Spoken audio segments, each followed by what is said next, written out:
Daniel Jones, but they're not going QB here. DK Metcalf is a freak, and him falling to this point is what makes them draft him. Okay? They may move up for Kyler Murray if he falls a few spots. But if it's not Murray, they're not doing it. So I have them doing DK Metcalf at their draft position. Number 14, Atlanta, Christian Wilkins. Now, Quinn needs his defense to be better, or he will not keep his job. They fired every coordinator and kept the head coach last year. That does not happen, okay? He needs to do something extremely good, extremely fast. Defense is his calling card. He has to lean on that in order to keep his job. So, number 15, Dwayne Haskins goes to Washington. This has been talked about a lot for good reason. A lot of people don't think Dwayne Haskins is doing well in his interview process. Something probably on the whiteboard, not breaking down things the way that teams like. Washington ignores that all the time. Okay? Washington likes name recognition. They like physical gifts. And that's what happened with RG3 in the past, and I think it's going to happen here.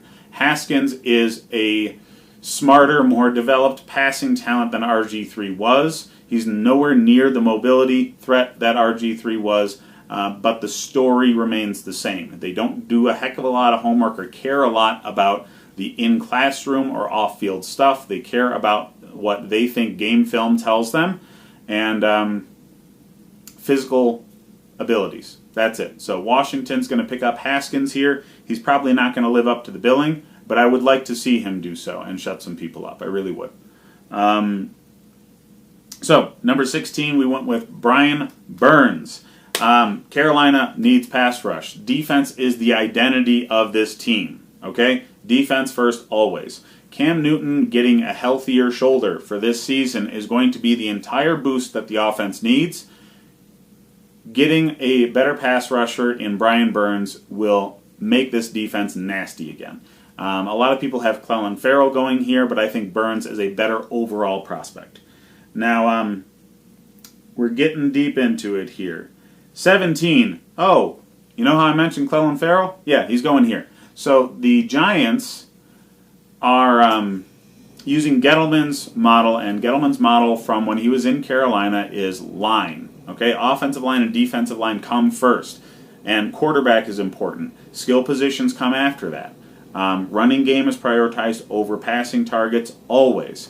So when you have that model in your head, you think about their lines. They already addressed the offensive line in this mock with Jawan Taylor. Defensive line's next. They haven't had a good pass rusher since Pierre-Paul blew part of his hand off.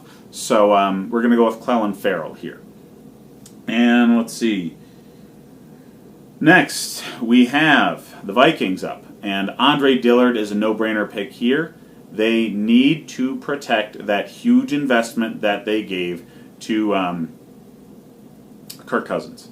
Kirk Cousins may not be worth the money, but they spent it. So they need to protect it, and this is a great pick for that. Yes, he's a better pass blocker than run blocker, and they still need to improve their run blocking to keep their running backs healthy, but quarterback's more important than running back, and Andre Dillard is the best pass blocker in the game. This is a great pickup for them. So next, we went to the Titans at pick number 19, Cody Ford. This guy is an absolute beast. He projects more as a guard than a tackle in the league. He played tackle in college. But really, running game is very, very important to Tennessee. They still believe in Mariota. I don't know why, but they do. And they're going to need this season, with him coming off of that ridiculous injury, to see that they need to go after a quarterback. Cody Ford is a huge improvement to their interior offensive line, and will make the running game even more dominant than it already is. So they will improve with this, for sure. Next year for quarterback, though, for them. Now, going down the line, we have... Losing my place here. All right, number 20, Byron Murphy, going to the Steelers. The number one corner in the draft, going to a defense-first franchise. Yes, they jettisoned their best running back and their best wide receiver this offseason, but they actually believe that they have all the talent they need in-house to replace those men. That's why they let them go. Okay, if they didn't think they had the in-house talent to replace them, this wouldn't happen. Corner, however, needs to be addressed, and Byron Murphy is a great fit for this scheme, and just the team and what they're all about. He fits perfect. Now, down from there, we have pick number 21, Seattle, going with Greedy Williams. They need to have a strong secondary there. They missed the Legion of Boom badly. Offense is fixing itself with a lot of young talent that was developing last season, so Greedy Williams is a great fit here. Number 22, Ravens, Garrett Bradbury. Interior offensive line matters more than wide receiving targets.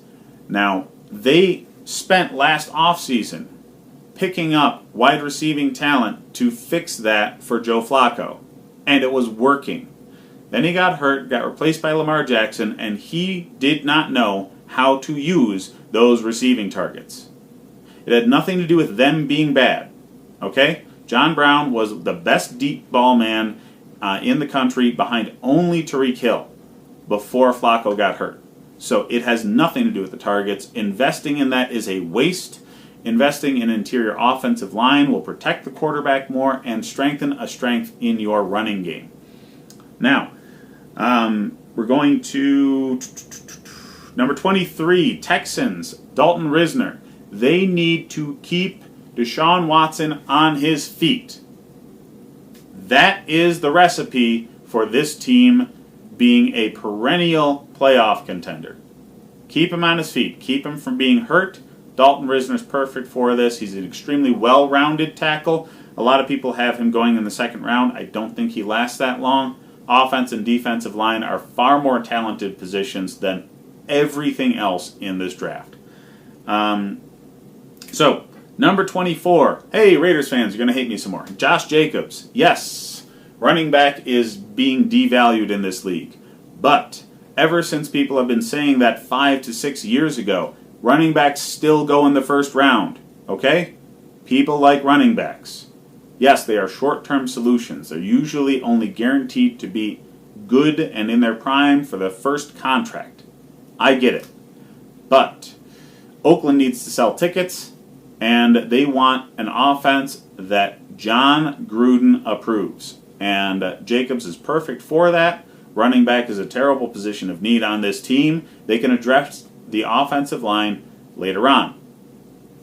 Now, number 25, the Eagles. I'm going Nasir Adderley. He is the best safety in this draft. He's probably the only one that's going to go in the first round. And yes, he's from a small school. I get it. Doesn't matter. His talent pops off of the screen when you watch film on him. And guarding the pass is the most important thing for them to keep a stranglehold on this division. Amari Cooper in Dallas wiped the floor with this secondary last season, and they need to prevent that from happening this year in order to stay on top of the division. And 26, the Colts, Dexter Lawrence. It's amazing how much one lineman can change your team. Last year,